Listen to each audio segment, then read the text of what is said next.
As the gate carrying Tavin away closed, Reaver said a silent prayer that the demon made it to safety.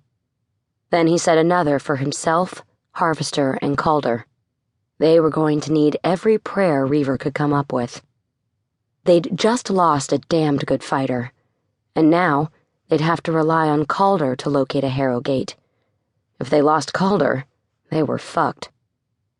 "He'll be okay, Reaver," Harvester murmured, and he slid her a surprised glance.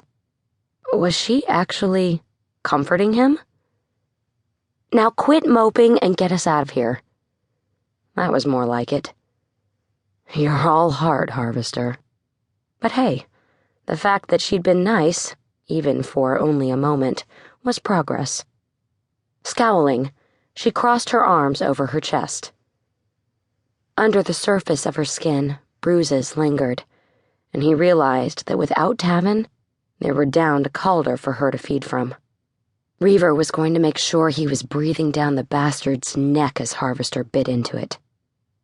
"I have no heart," Harvester said, but it was a lie. He'd seen glimpses of it over the last few years, though at the time he hadn't recognized it for what it was.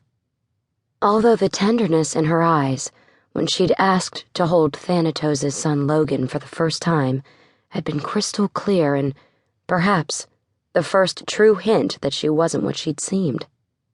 Reaver cursed under his breath as Calder slipped away to scope out the route ahead, leaving Reaver and Harvester to catch up. They found Calder standing motionless on the trail a few hundred yards ahead, and Reaver's heart leaped into his throat. The path continued across a rickety wooden bridge, but the dilapidated state of the bridge was the least of Reaver's worries.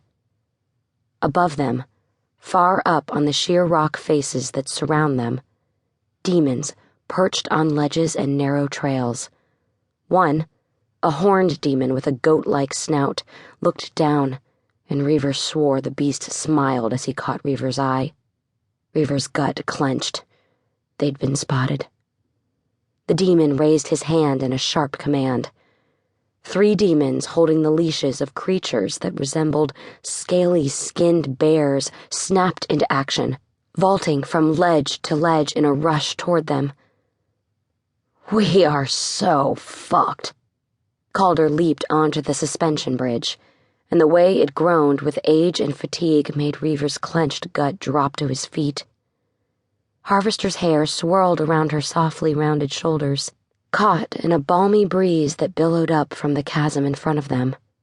"Aren't you king of the obvious?" "Be nice," Reaver said. "We need Calder to find a Harrow gate."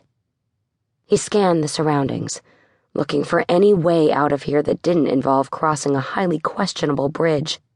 "Unless you can sense them now." "Fuck off." So that was a no. Harvester would never admit that there was something she couldn't do.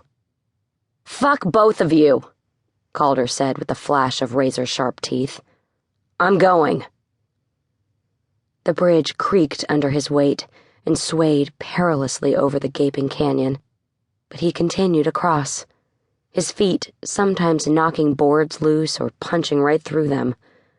Far below, in the blackness of the pit the bridge spanned, something shrieked. Reaver held his breath until the night lash was across. The approaching demons were halfway down the cliff face now. "Hold my hand," he said to Harvester. "We have to run. If the bridge collapses, I'll fly us across."